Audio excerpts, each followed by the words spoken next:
Good morning and welcome everyone to yet another awesome session of Mindful Living.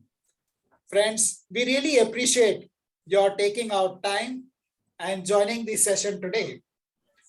Your joining the session today is a clear demonstration of your intention to transform your life by empowering yourself. The inspiration for session today came from a movie I had a privilege of watching a couple of years ago. This award-winning movie is banned in India, but I had the opportunity of seeing it with the director, Mr. Sasidharan, at a private viewing that was organized.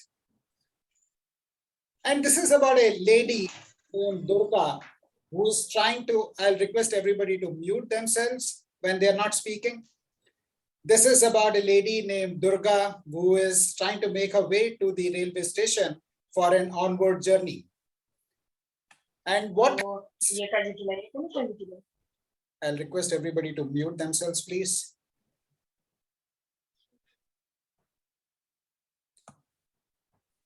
There are people joining in, friends. Just give me a minute to let them in. And what happens to her, to this hapless and helpless lady on that night? And very beautifully, the director is also showing there is a procession going on in a nearby village where Mother Durga is being taken and worshipped. And it completely blew my mind how in our society there is so much dichotomy where on one hand we are worshipping the goddess Durga, but on the other hand, the real life Durga is being chased. I live in Pune with my family, with my mother, my wife, and two daughters, all of whom are watching this session along with me today. And when I had the opportunity of meeting Khushbu a couple of months ago, and she shared with me the incidences that took place with her while she was working in the corporate sector. She still is working, but with a previous organization. And how this book, Lady, You Are the Boss by APURVA Purohit inspired her. I thought this is a story that needs to be told to the world. And I invited Khushbu, who is the city CEO of Blinkit and has worked with organizations like ITC, Religare, and Airtel in the past, also a junior from the same college, Symbiosis Institute of Business Management. I invited her to host this session, this discussion with APURVA Purohit. APURVA has got over 3 decades of experience in the corporate world, highly accomplished lady who is an independent director at Mindtree, L&T Technology, Navin Florin, and Marico Limited. In the past, she has worked with leading media organizations and led them to listing on the stock markets. She's also the author of 2 best-selling books, Lady, You Are Not a Man, and Lady, You Are the Boss. Through her books, APURVA aims to empower women and encourage them to achieve their full potential. She's been adjudged as the most powerful women. Just give me a minute, friends. In business as per India Today Group and Fortune India. She's also been adjudged LinkedIn's Top Voices and Your Stories Top 10 Digital Influencers of 2020. Recently, she won the Distinguished Alumni Award from IIM Bangalore. APURVA, we are very privileged and honored to have you with us today. Thank you. Thank you. Thank you. Friends, many of you are joining our session for the first time. If you're joining us for the first time, please type FT in the chat box. Please type FT in the chat box if you're joining a mindful living session for the first time.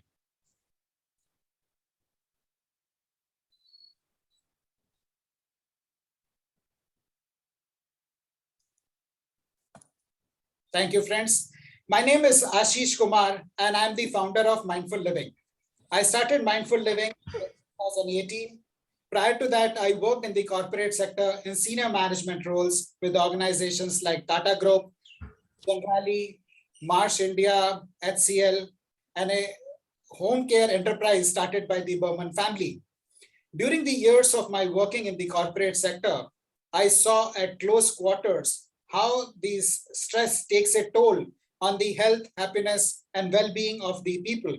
And I thought to myself that being a certified mindfulness teacher myself, that there is a way of living healthily and happily, and that message needs to be taken to the corporate sector. I'm very pleased to share with you that this resonated with the corporates, and in the last 4 years, we have conducted over 300 sessions for more than 10,000 employees for leading organizations that include Aditya Birla Group, Tata Group, IBM, EXL, Hero Group, Schneider, Signify, and many other leading organizations. The session today is being organized as a part of the Mindful Living Community Initiative, which started in April 2020 when the first lockdown took place. Few of my friends reached out to me and requested me to conduct mindfulness sessions for them so that they could deal with the stress and anxiety that the lockdown was causing. So I conducted a session over a weekend. One thing led to the other. And today we have grown to be a group of 3,000 people who connect actively to learn about living consciously, living mindfully. In case you would like to be a part of this vibrant community, please click on the link that we are sharing in the chat and join us. It's a very safe place. Stay away from religious and political posts, and we respect each other's opinion. So we have created a very safe community for people to come, share their thoughts, and learn from each other, and be a part of these sessions that we organize every weekend. All our sessions are guaranteed to improve the quality of your life, and that is something that we have seen from the experiences of hundreds of our community members. Before I hand over the session to Khushbu to take it forward, few housekeeping rules.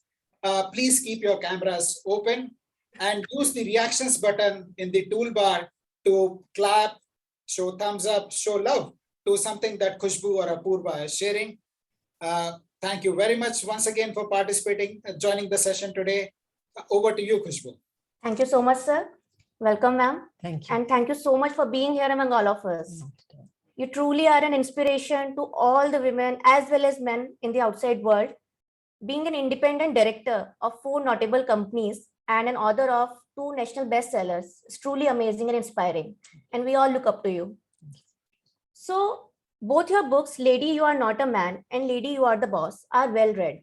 In fact, I myself have read both the books, and I was able to resonate with the latest one, that is Lady, You Are the Boss, the most, because I read it while I was facing the similar issues during the initial phase of my career in one of the organizations. And I was on the verge of giving up. But when I read it, I realized that I'm not the only woman who's facing such issues. It seems to be a very common problem across the Indian corporate world. And then I decided to stay strong, not give up, and stay back there for as long as I want. And it really helped me sail through. So thank you so much for that. And I really hope, and I'm sure that the piece of advice we'll get from today in today's session, as well as the nuggets of wisdom, which is mentioned in your book, will definitely help other women as well. So let's begin. So both your books talk about the adventures of women at workplace. We would like to know about your journey. What inspired you to write a book on this topic? I think the first point that I want to make, Khushbu, is that I deliberately wrote these books with the tagline of the adventures of a woman at work. Because, you know, on the one hand, we know that there is a lot of suppression, oppression that women go through in society, in the corporate world, not only in India, but across the world.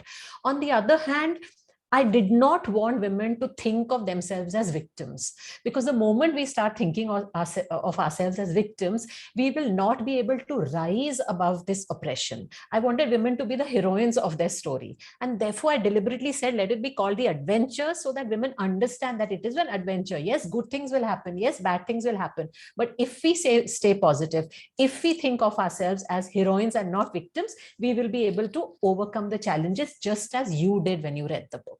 So I think that was really the core reason that I wrote the book. The second thing, of course, was, and you rightly mentioned, when I was, through the 30 years of working, I have recruited a lot of women.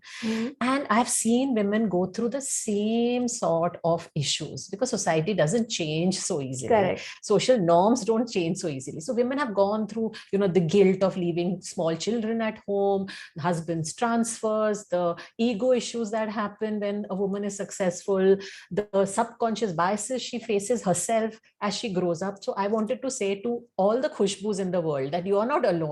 There are many of you who are going through, and you draw strength from these stories because all of us are going through the same battles, but all of us have overcome them. So did you face any kind of difficulty while publishing these books? I mean, did someone say that you are being a feminist, you should not go ahead with that? Or what was the reaction of men around it, or peers? So to be honest, I didn't face too many issues. Publishing is not easy. Publishing books is not easy. I didn't face issues for two reasons. One is when I wrote my first book, I was writing a blog for women, and that was a very successful blog. And somebody who read the blog thought that first of all, the issues because I started talking about diversity when diversity was yet not a big thing in 2013. So a lot of people, the publisher who read my blog thought I had a very different voice because there was a lot of humor, there was a lot of anecdotes, authenticity. So I got the offer for the first book. And then because the first book was successful, the second book was easier to do. Great. But the one thing that I feel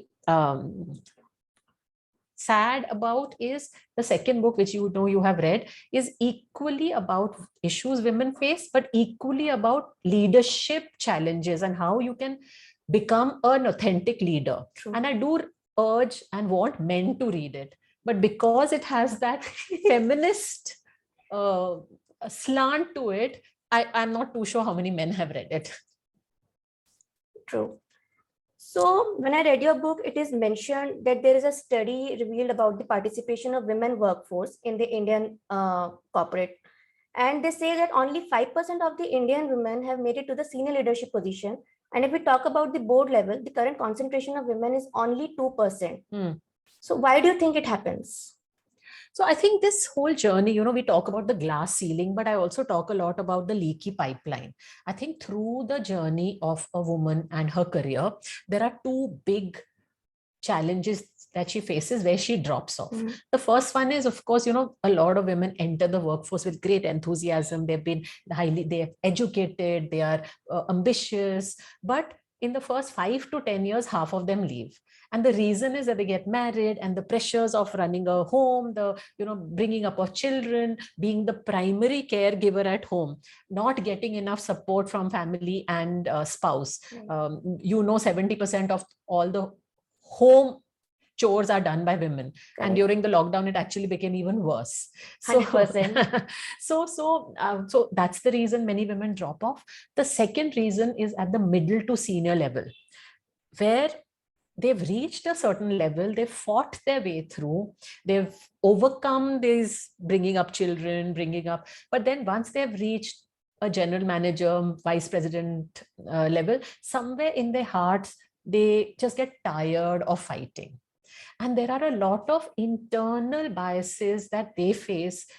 Outwardly, they may look confident, but inside their heart, they don't believe they are ready to make the push to the top. Right. And that lack of confidence either lets them stagnate at the middle management level and not grow beyond, or at that level, they just give up and leave. So these are the two big challenges that women face, which is why you see only 5 or 2% at the top. True. So in addition to this, I was reading that there are two kinds of glass ceilings wherein the women have trapped themselves. One is the self-reinforced, as you mentioned, that they limit themselves. That I can't do it. This is meant for men, or I'm at a level wherein I have to manage a family. But certain another glass ceiling is when it is socially imposed. Yes. That is, and this is something which is not acceptable in today's time. Even if the time has changed today, the kind of upbringing we had, our parents treated a son and a daughter equally. So even if we feel empowered today, even if we feel confident to grow and succeed in our career, in our life, the environment around us doesn't allow us to do that. So I've spoken to many women, it is mentioned in a book as well, that they say we always get a feeling of being treated like a second-class citizen at the workplace. The people around us, be it our colleagues or subordinates or superiors at times, they treat us secondary in terms of the opportunities or showing respect. There is always lack of dignity. So in my case, my manager during the initial phase of my career, instead of enabling me to grow further, he always used to keep me away from all the important meetings or opportunities. He said no to sharing the monthly business review data with me, saying it is highly confidential. He said no to the cross-functional teams to sharing any data with me, the data of a project which was assigned to me by the business head, which led to the delay in deliverables and hence negative impact on my performance. And at times he would go to my superiors and say that she's not able to understand the business. So let's confine her only to 2 tasks. And those 2 tasks are definitely not going to help me give that business understanding. So he always tried to make me realize as if I have got that position just by chance or by luck, not by my hard work. I don't deserve that. And at times, what he would do, he would talk to me rudely in front of everyone. He would shout at me. He would point out the finger at me. Also, he, along with his teammate, they were very close friends. They would talk about me in my presence at my back, making me feel uncomfortable. So every time he made me feel as if I don't belong to that place. So that's why I mentioned it is like a second-class citizen feeling at the workplace. What should we do about it? So Khushbu, I think it's very, very unfortunate, and I'm sorry that you face this kind of a very obvious and hugely discomforting bias for you. I'm glad you've got out of it, and I'm sure you are in a better place right now. So I would like to say 2 things, and I would like to say this to both the men and to the women who are listening here. One is what Khushbu faced is a really bad and tough situation. I'm quite hopeful that it is not that bad in most organizations. It is not that bad in most organizations. Having said that, I do definitely think that there are microaggressions and small negative, they may be conscious, as it happened in the case of Khushbu, or they may be unconscious biases that may be operating in our men's mind. And sometimes it comes from a bad space, as it did in your case earlier, where someone is deliberately putting down a junior, deliberately bullying and deliberately keeping her out of from growing. Sometimes what happens is many men, and let us hope that the men who are here and in the corporate world are good human beings, sometimes they come from this space of what I call positive patriarchy, but it still harms the women. And that positive patriarchy is, no, this is a sales job. A woman can't do it. This requires late night. I can't send a woman there. This is a very tough client and requires 200 days of traveling. I don't think I should give the woman a job. They do it, let me tell you, out of a sense of trying to protect the women. But actually what is happening is they are bonsaiing our women. They are not giving them. Have you talked to them? Have you told them that, this requires 200 days of traveling? Will you take it up? This requires late night working. This is a very tough client. Would you like to work with this client? Give that chance, give that opportunity, and then let's see what our women tell us. So, when people used to ask me in my own organizations, you are so pro diversity, you have so many women in your organization. What are the policies you put to make them succeed? So I would tell them, only in the couple of years when they've had a child, because that is a tough time for a woman. She is the primary caregiver and the primary nurturer. Only those 2 years maybe where I give special benefits to women, give them a lot of flexibility. Rest of the time, I treat them exactly as I treat the male colleagues. Exactly. I'm as tough or as soft, as good or as bad, because only by giving them these kind of projects will they learn, will they grow. Otherwise we will bonsai them, and when the time comes for promotions, when the time comes from the next role, they are not ready, and True. then they will feel this lack. And also what happens, when we are not giving them the tough jobs, subconsciously we are telling them that you're not good enough. True. As it is, women suffer from a lack of confidence. This further accentuates that lack of confidence. So it happened with me as well. Like, I'm a solo traveler and I have covered 28 states and union territories all alone combined. So whenever I went alone while being in that team, they used to complain that she doesn't listen to me, or she goes alone. So that might be out of a concern, but that is something that again bonsaiing us. So that's the thing. So while I was having a discussion with one of the psychologists, she mentioned that if we try to look at these things or issues from a systemic lens, the system itself in most of the organizations is designed in such a way that compels us to hold ourselves back. So according to her, there exists oppression at 4 levels: ideological, institutional, interpersonal, and internalized. And one leads to the other. Interpersonal is something when there exists patriarchy, negative stereotypes, resistance, and prejudice at work. And when such things happen, it leads to internalized oppression. That is, the victim starts feeling that when everyone around me is saying the same thing, that you are wrong, you are doing it incorrect way, then he or she starts feeling that something is really wrong with me. I need to introspect. And when he or she introspects, the person is not able to find any fault within himself or herself. Correct. So I was able to relate it to the term imposter syndrome, which is mentioned in your book. So I would like to understand, know your views about it. Also, how does this oppression thing play out in the work environment? So, Khushbu, this imposter syndrome, firstly, we must understand that both men and women suffer from it. So imposter syndrome is where you feel that you have got this position or you are in this place out of luck or by chance, Right. and you don't deserve to be where you are. And the success, you don't own that success as a consequence. So while men and women both suffer from it in many different formats, the fact is that women, because in any case they suffer from a lack of confidence, suffer from it far more. Any success they don't attribute to themselves. Anything that has good that has happened, they either say, oh, it was because of my mentorship or because of chance or because I was lucky, because I got support, but they don't own that success and say it happened because of what I brought to the table. Right. There is research, and you, I'm sure, know about the research which talks about that when men and women, equally competent men and women at middle management, are asked how many of you believe you will reach the top, 75 or 80% of the men think they'll reach the top. Only 40% of the women believe they will reach the top. That is how widespread that imposter syndrome is, that within their hearts they don't feel that they deserve or have the ability to reach the top. Whereas externally they have got the same feedback that you are good, but they don't believe it. Despite the organization telling them, bosses telling them that they're good, they don't believe it. Why has this happened? And this goes to that systemic biases that from childhood, I think we bring our daughters and our sons up very differently. We bring our daughters always to say, ye nahi kar sakti, don't laugh loudly, don't wear short clothes, don't go out late in the night. Why are you putting red lipstick? So don't. You're not good enough. Girl, maths, girl, computer science, girl, driving. She can't do it. She can't do it. Whereas we bring up our boys to maximize themselves. Raja beta, you can achieve whatever you want. So from childhood, this is the conscious or subconscious messaging we are giving our girls. Now, again, I say parents don't do it deliberately. Parents do it because they want to protect their daughters.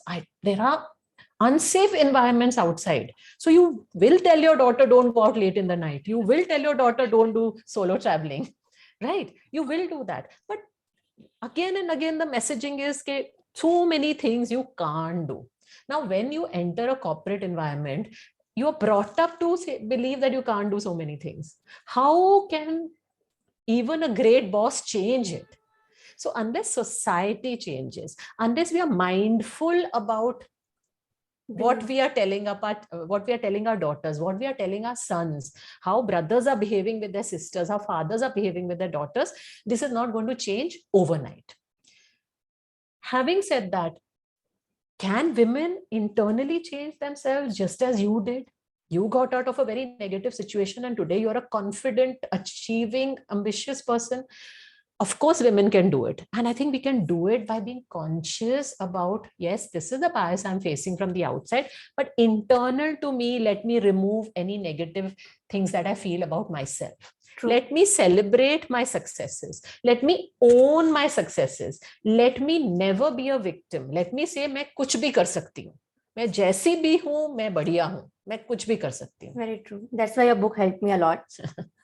So in your nuggets of wisdom, you have mentioned that it is the curiosity which makes a leader. Yes. But many a time, again, irrespective of the gender, many managers are there who try to erode the confidence of the juniors, especially women workers, I would say here. So what is your thought about it? So it is indeed true. And I don't think it's only restricted to women. I think there are unfortunately, it is rare to find a good manager today.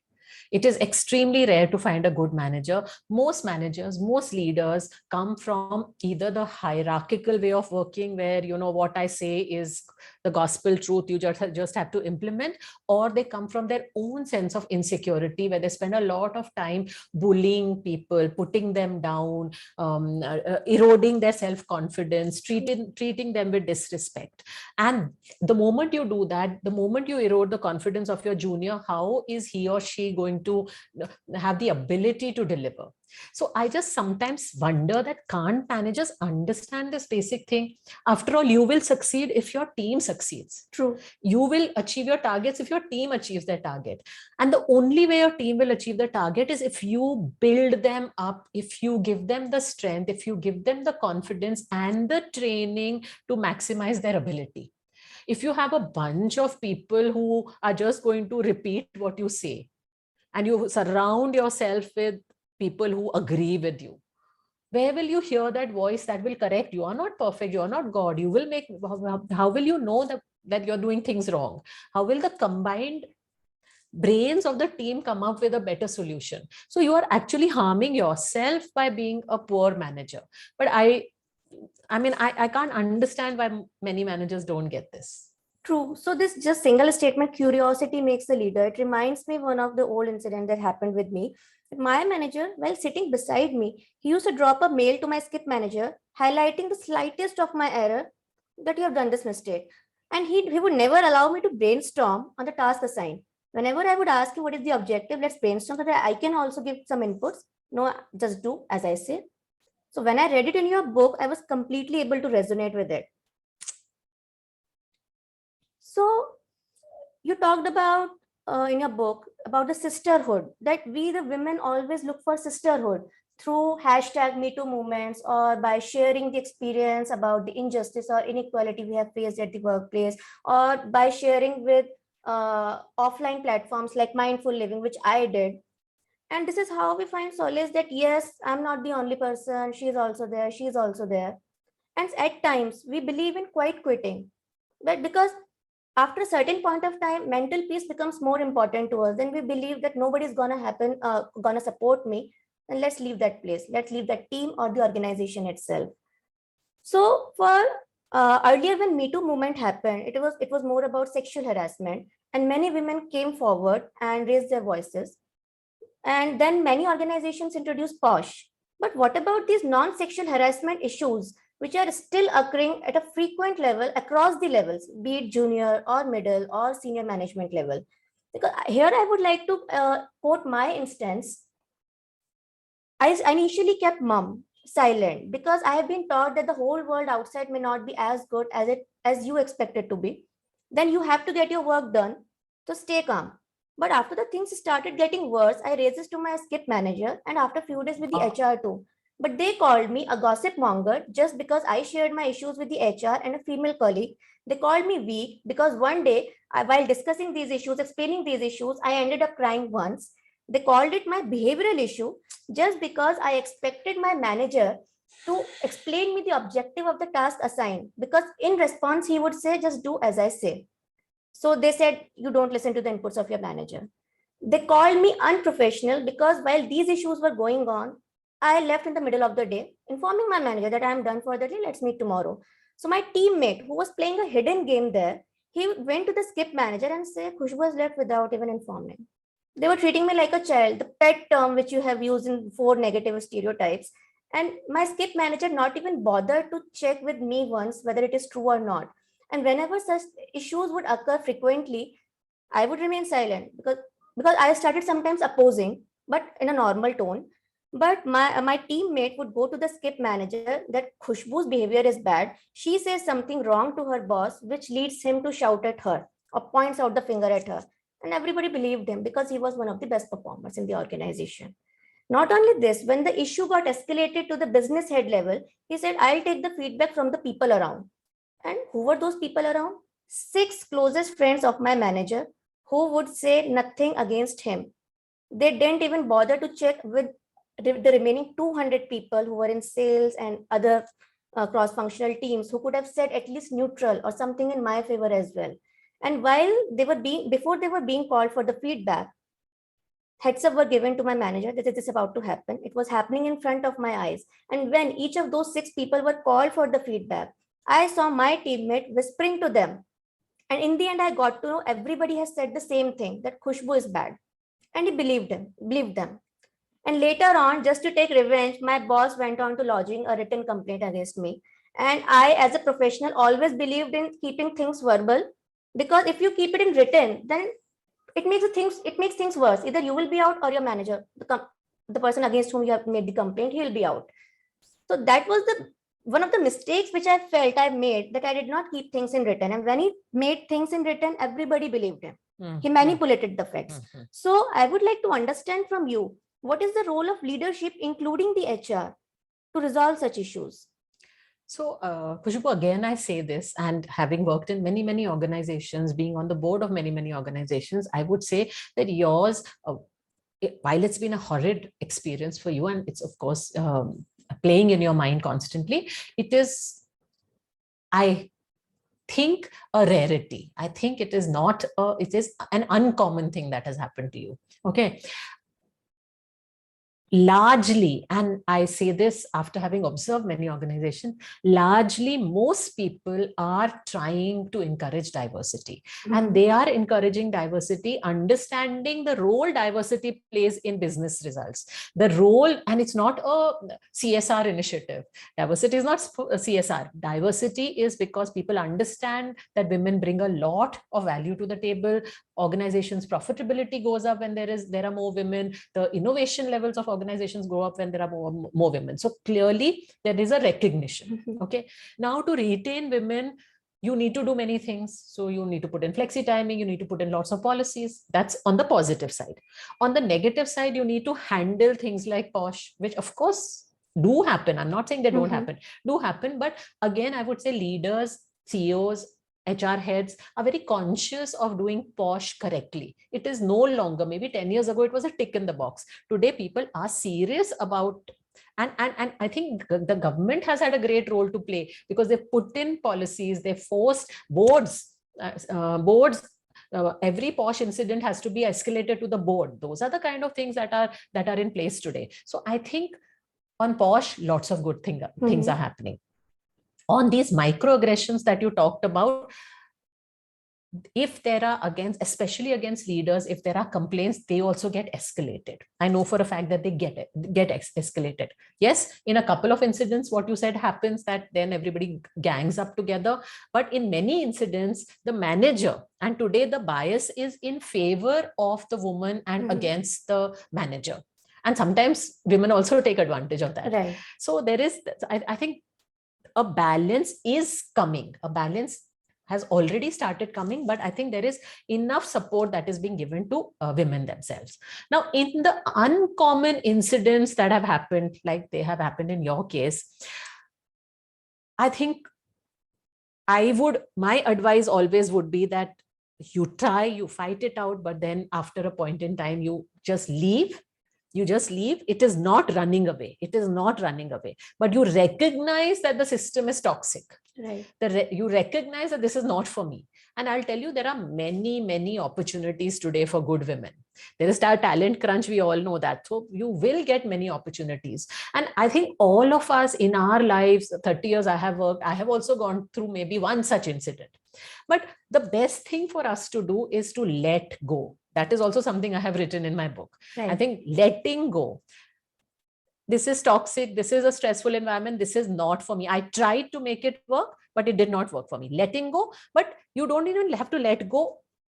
Let go and move on. Mentally, you have to move on. And this reminds me of, I think it's a Zen Buddhist story, which says that, there are two monks and they are walking across, and you come across a river, and there's a woman waiting to cross the river, and she can't cross the river.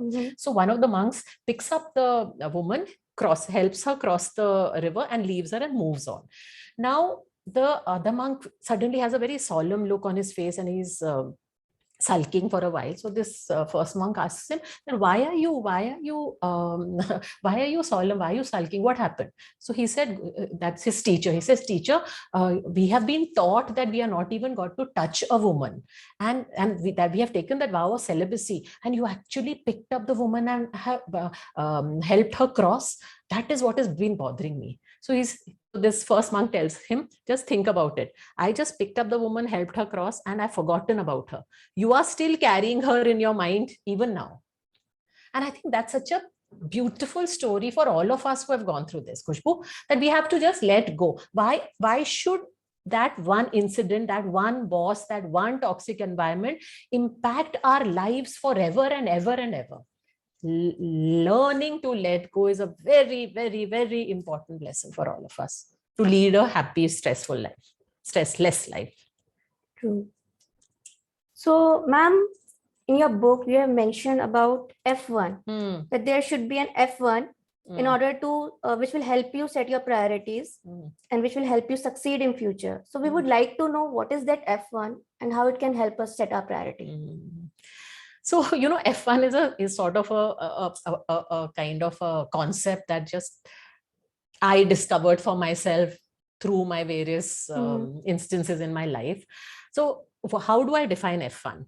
So all of us have priorities. All of us have KRAs that we put in place every year, whether as a CEO, as a business head, as an individual, that these are the 5 things I want to achieve this year. These are the 3 things this business needs to achieve.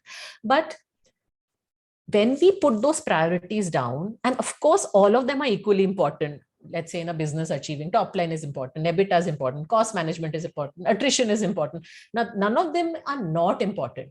But what is that most important priority in your life at that moment, in that year, or in that quarter? When I ask my CEOs, for example, what is top line, bottom line? Now, everybody will say top line is also important, bottom line is also important, getting new customers is also important, increasing loyalty is also important. But when I ask them, out of this, which is number 1, they are not able to answer. And because you're not able to answer this, sometimes when resources are in a crunch, you don't know what to focus on. And therefore, you end up not focusing on anything. So you'll chase top line for some time, then oh my god, cost is going out of, then chase cost for some time, then top line gets, so you are not able to think through strategically that what is that one priority is which is non-negotiable. This happens in businesses. This happens when we make choices in life. So we want to get married. So what type of husband do you want? I want, he should be good looking. He should be this also. He should respect me also. He should have a sense of humor also. He should sing well also. He should also play cricket. No, ऐसा नहीं होता है ना life में. Which is the one non-negotiable, that you want out of your spouse. And I think this story, this F1 came to me because long while ago when I was, I used to play hockey. I played hockey for Tamil Nadu, and I remember when I was getting selected for, I was wanting to play hockey first. Naturally, you don't straight away start playing for the state. You start by playing in your school team. Right. So when I went for the selections, along with my friend, both of us were very keen to play hockey. She wanted to play that center forward role, which was this very, it's a role that is the star of the team. You score the goals, you get pictures taken of yourself, the whole team is aligned around you. But everybody wanted to play the center forward. So she didn't get selected. I was very clear, I have to get into the team. My F1 is getting into the team. So how do I get into the team? Nobody was trying out for the goalkeeper role because you get beaten up. You get scolded for every goal that goes through. So I said, "Nahi, I'll try for the goalkeeper." I got selected. Now I got selected. I played for the school, then the college, then the city, university, state. And she never even played for the college team. So now if you ask her what was her F1 was also to get selected into the team. My F1 was also to get, but think about it. She didn't think it through. How do I get into the team? Naki, I want to play center forward. So what is your F1? So getting into the team was more important. It was for her. Now, if you ask her, okay, what was your F1? And if she told me, no, I will not play except as center forward, then I understand her decision making. But that was not her F1. She also wanted very much to get into the team. True, true. I think this is a very valuable lesson for all of us. Okay, what is our F1? What is that one non-negotiable, especially for women? Mhm. So your first 5 years of your career, when you have a kid, when you have grown up, our children have grown up, they have become, you are an empty nester, but you're still obsessing about your children and thinking that is priority one. Once your child has grown up, your priority should be yourself, no, or your career, no. So I don't think we think through our F1s and we don't change them as every decade of our life passes. Definitely. So it was quite an insightful conversation we have had with ma'am. Over to you, Ashish sir. Yeah, thank you, Khushbu. Thank you, Apurva, for such amazing insights. I love the concept of F1 and everything else that you shared. F1 is something which I'm like consciously working on. What's my F1 on a day-to-day basis? Not only for the quarter, but what do I want to achieve today and in this month and this quarter? Awesome. Hats off to you, Apurva, for that. And we have some people who have raised their hands to ask questions, and we have some people who have submitted their questions when they registered. So we'll take one by one. Mansi, you go first, and then we will take one question which you received by registration. Yes. Sure. Thank you, Ashish sir, and thank you, Khushbu, so much for asking such questions and insightful session by Apurva ma'am. It was really good to hear your experiences, and because the conversation was straight from heart, so I could relate to many of the aspects of the conversation. But I have a question, and this is, I wouldn't name the friend. This is a friend's question. So we often talk, she's my best friend. So we often talk that since we are MBAs now and we are growing at an exponential level. And so she's afraid that every time she comes across to a guy to talk to her about the future prospect of getting married to the guy. And so this question of the girl is earning more than the guy and, all those questions. So that also makes her a bit conscious of the fact that she's growing at an exponential way. And so somewhere I feel that this is setting a wrong example for herself in her mind. And then she says, yaar, itni growth ho rahi hai, ladka kaise milega? So, this is something that I also was wondering about, right? How is it that we can, tweak this or, go navigate this in a way that doesn't stop us from growing, and at the same point of time gives us the best of the both worlds, the guy as well and the this thing as well. So if I may have some more insights on this, please. So Mansi, thank you for asking this question. I tell you, and I think this is something that if men managers are listening to it, they will be shocked that this is a thought that is going through a woman's mind. But it is so true. And again, another incident I narrated in my book is about, one HR head trying to promote a woman and she's refusing to accept the promotion. She's refusing to accept the promotion because she's saying, okay, if I accept this promotion, my salary will be more than my husband's and there will be ego problems at home. Yeah. This is, I mean, imagine the sadness of something like this. Imagine the immense tragedy that such a competent woman, and similarly to your friend, she's worried that if I'm growing, I mean, instead of rejoicing, instead of accepting, owning that success, she's thinking, I will not be able to find a husband. At the same time, is this true? Are ego issues real? Will society say, look down on the man and look up on the woman? Yes, this is the reality of our society. When a woman is doing better than the husband, then it's always going to be issues. And that poor man, however good he may be, he is going to, be almost shamed into thinking that he's not doing as well. Now, how do you tackle it? How does a woman tackle it? I think first and foremost, and I say this very, very openly, bluntly, nicely to all of you, that the single most important career decision you will take is who you will marry. The single most important career decision. If you don't get a supportive spouse, whatever you do, you will not be able to achieve your full potential.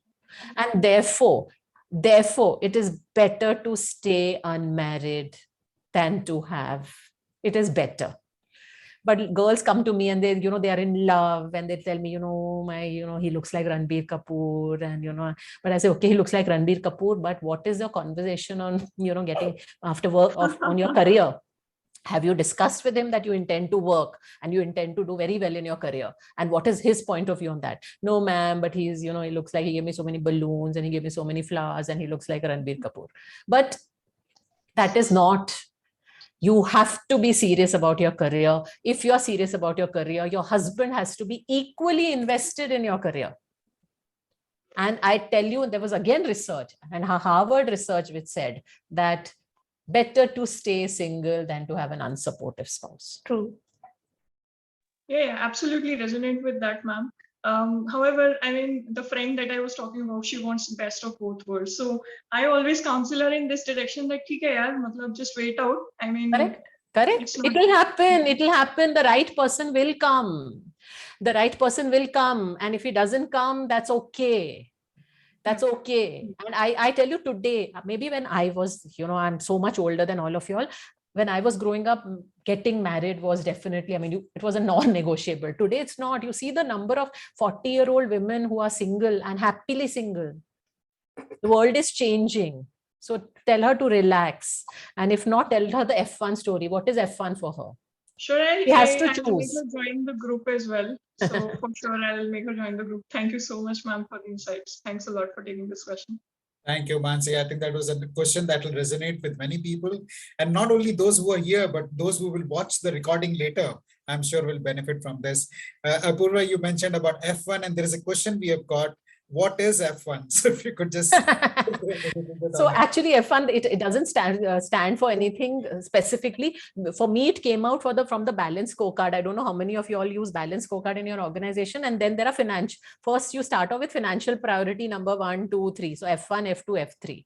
So actually I picked it up from there. So while it doesn't mean financial priority number 1, but F1 is, you can call it the first priority. And because it's the most important, I'm saying first priority number 1. So I'm repeating number 1 twice.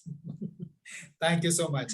We have been getting some amazing feedback on the session, Apurva. People are really loving the insights, the mindful insights that you're sharing.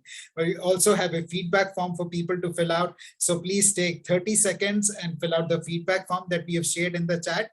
And once you have filled out the feedback form, please type FD in the chat box so that we know you have shared your feedback. Your feedback is very valuable for us. So friends, please take that out and fill that out. And while you're filling out, I would like to update you on the session that we are having next Saturday, which is also at 11 a.m. and which is on Yoga Sutras, Patanjali Yoga Sutras, an amazing session by Shruti Maheshwari. So in case you're not a part of the community, please sign up for the community and so that you get to know about the session. Now we would like to invite Divyanshi. Please go ahead with your question. She's on mute. Thanks for letting me know. Okay, so thank you for sharing your insights, ma'am. And like I have a cousin who she has 3 years of experience in her field, and she was telling me one day that she just broke down in front of her director. She was like, first, whenever you experience any incident, the first we do that to ignore that incident. And we hope that it will not repeat the second time.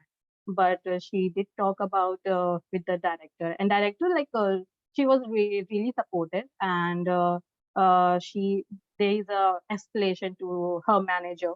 But she also told, my cousin told me that they like asked few of the question, like this, they ask this kind of question: if you are comfortable, you don't have to say it, but may I know if you are dating? Or I don't know your age, but if you are comfortable letting her know, because I'm here building net your your skill, business skill that you can use next 20 years or 25 years. So these are the very indirectly way that someone gets comfortable. And having a 2 or 3 years experience, she wants to know more, learn more. So when is the correct time to speak up? Should she speak up or not? Like these kinds. Yeah. So if I understood it right, I'm not sure whether I understood the question right. She is saying that somebody is trying to take advantage of a girl by telling her, but I'm going to teach you. So Yeah. you allow me to take liberties with you. Correct? Yeah. Very So, subtle way of yeah, got it. So asking. I tell you, firstly, you must first trust your intuition. If that person is trying to take liberties and you feel uncomfortable in your heart, he is taking liberties. So it is not a doubt that he is doing it. It is not subtle. It is not anything. He is doing it because a woman knows when there is some uncomfortable vibe, opinion thing, she knows. So first of all, your cousin is right in feeling uncomfortable. Second thing is nothing is worth agreeing to being taken liberties with. Nothing. What do you mean learning? I mean, what nonsense is this? Yeah, correct. I mean, will she not get learnings outside? Will she not get better opportunities outside? Nothing is worth it. And I underline this 150 times. First time you allow somebody to hold your hand. Second time he will hold your arm. Third time he will put your his hands around your shoulder. Nothing is acceptable. She has to leave. No amount of learning, no amount of career growth, no amount of promotions is worth this. Yeah. So I think there cannot even be a doubt in her mind to accept this. It is unacceptable. And I say this in capital, I underline this, I repeat it. It is unacceptable. Okay, understand. Thank you for your insight. Thank you, Devanshi, for that question. And Apurva, you mentioned about learning, and there is a question we have got from one of the participants. Sales is very tough. So where do women go and learn about sales?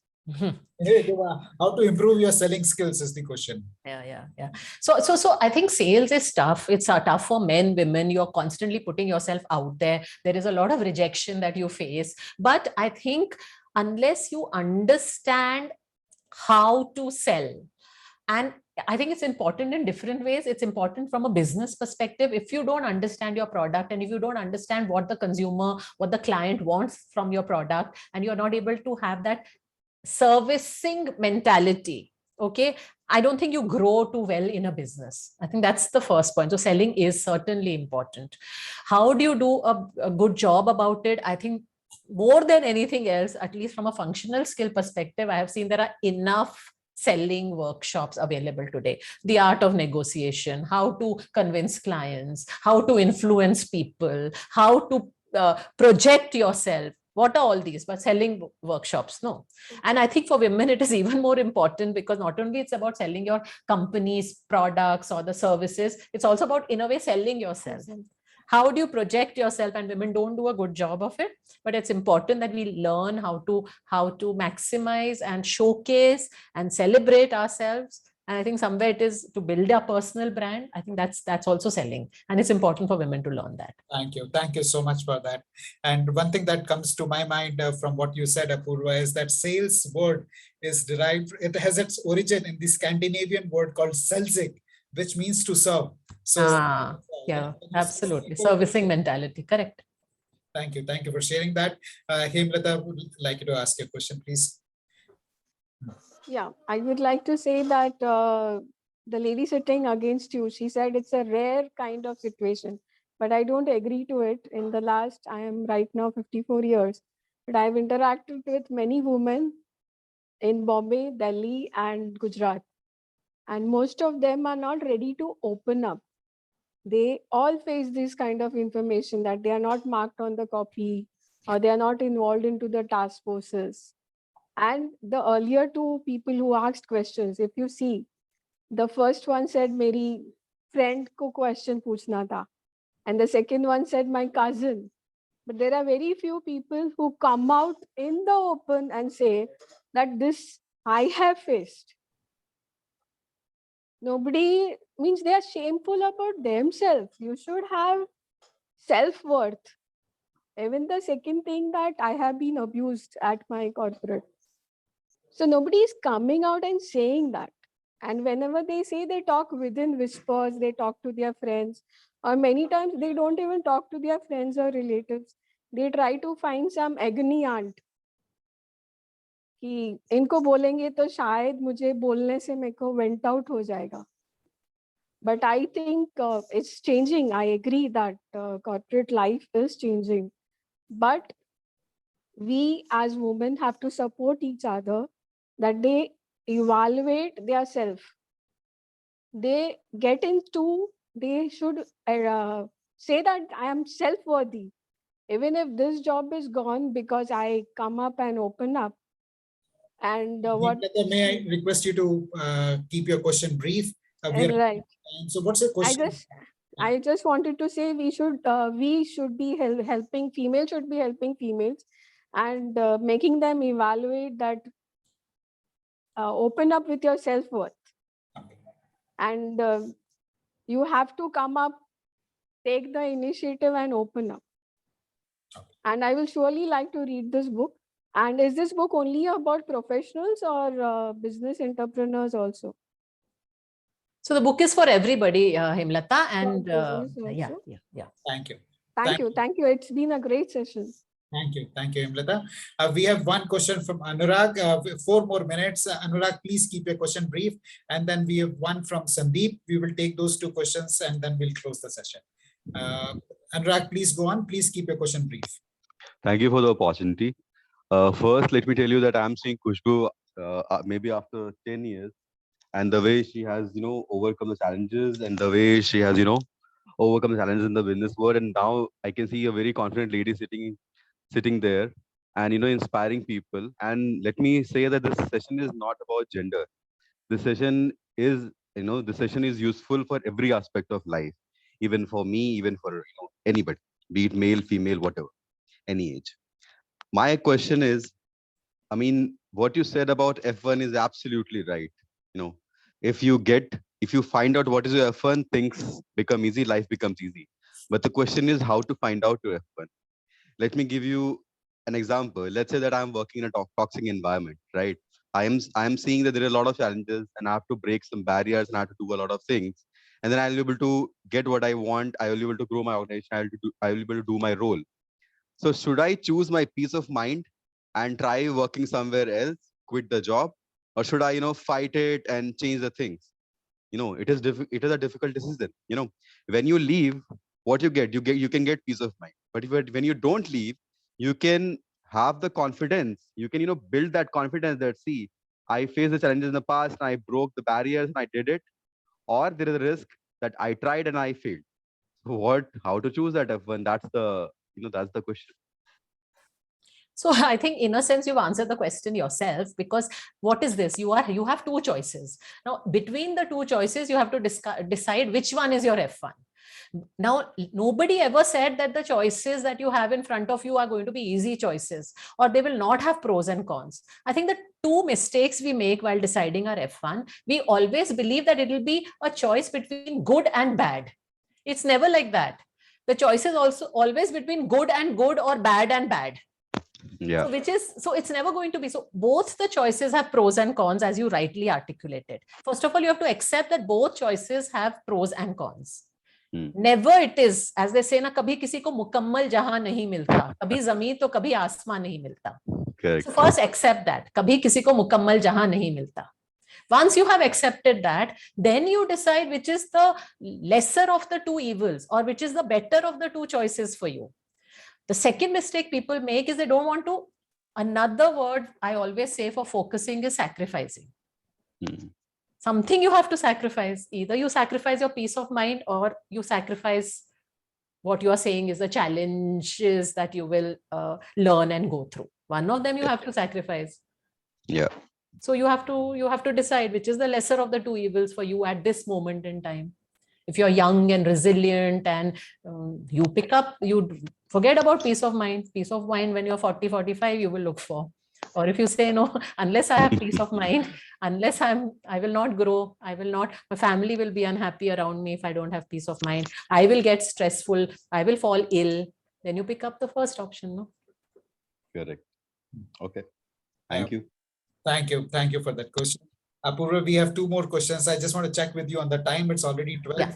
We'll finish with two and then we'll log off. Okay, so Sanjay, before I come to you, there's a question we have received from Mr. Sandeep, who is a director with a company, and he would like to know from you your guidance on how to go about getting directorships of more companies. He's inspired with your success of being director on 4 large companies. So what would be your advice to him? So I think first, there are two things one should do. One is, are you prepared to be a director?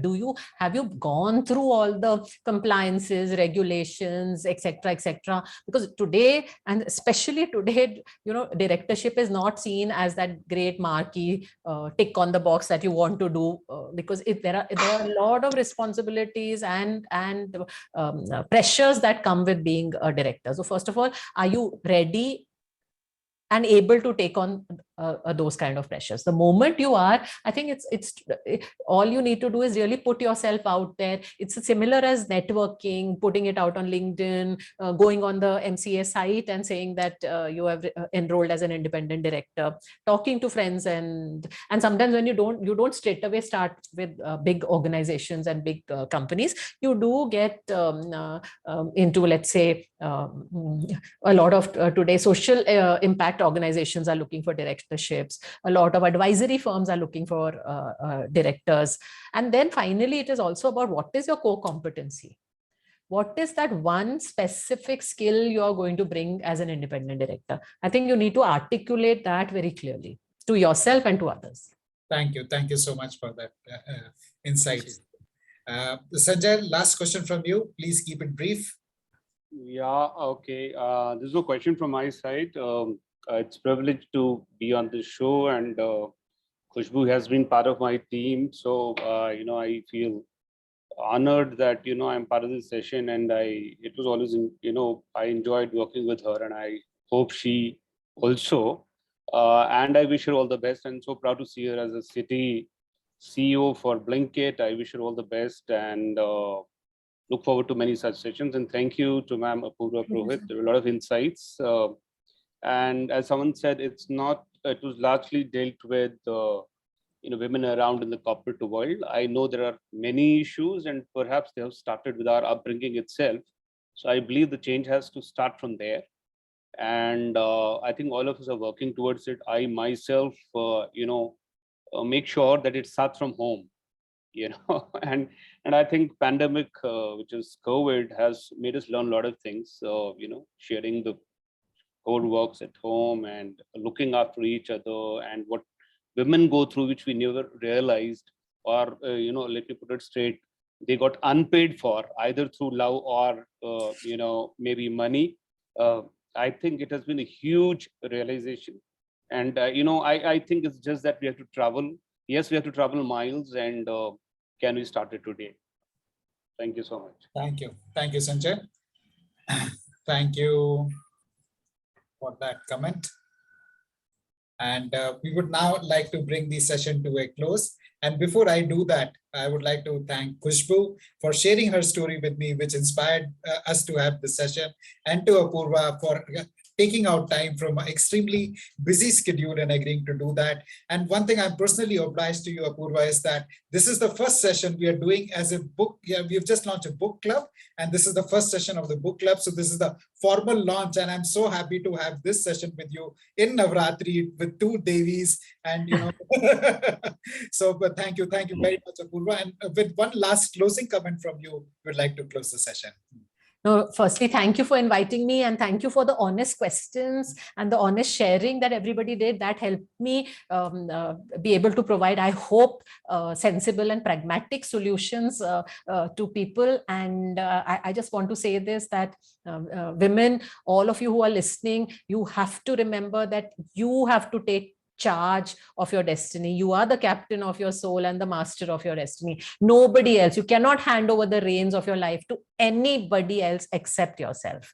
I think that's the one thing that I want to say. And I want to tell all the men that, how much ever we work hard, how much ever we put ourselves forth, we will not succeed unless we have men as allies and men as supporters, both at home and at work. Thank you so much. Also, sir, I would like to mention about the summary of, the takeaways from this session. 2 main things that ma'am has mentioned. One is we need to set our F1, the top priority that we want to have in our life. to be successful. Yes. Second thing, whatever happened with us in the past, be it a man or a woman, we need to let go and try to move on. But in addition to this, I was listening to a TEDx speech. There's a woman, I'm not able to recall the name. She mentioned that we never move on. We always move forward with it. So the lessons, the learnings that we gather from that experience, be it a good experience or a bad experience, we always move forward. So this is what I have learned in my life in last couple of years, and what I learned from your book while I was going through the difficult phase, and I was able to sail through only because I was able to resonate myself with what you had mentioned in the book. So thank you so much for that. Thank you. And the whole intention of setting up this session with the mindful living was that I've been associated with mindful living for last couple of months. And I'm really grateful that I could share what I went through in my corporate life with the corporate leaders, including the global ones. And there I found no one who judged me. They just listened to me without any bias, and they helped me elevate myself to a better state of being. Lovely. Lovely. So thank you so much, Ashish sir, for that. Also, the agenda of this session or sharing my experience was not to, feel satisfied, but it is to ensure that whatever happened with me is not uncommon. It's very common. Other women may also be facing these things right now in the corporate world. And whatever happened with me should not happen with any other woman.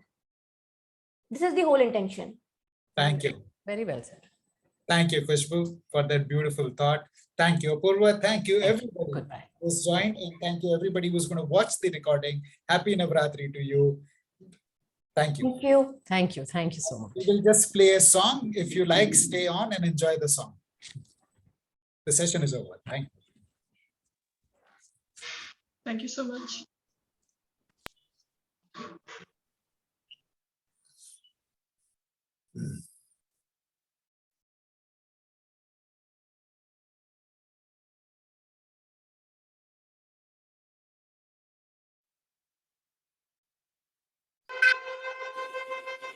Fateh, fateh, fateh, make sher aaya shero da sher. Fateh, fateh, fateh, make sher aaya shero da. Chole अखां के बलदे हैं तलवार नाल हो रब दे बंदे चलदे हैं सहरा बांध के जदों ढोल ताजे बजदे बजदे डम डम डम डमरू गजदे ने गज गजदे ने गज गजदे ने गबरू गजदे ने गज गजदे ने गज गजदे ने गबरू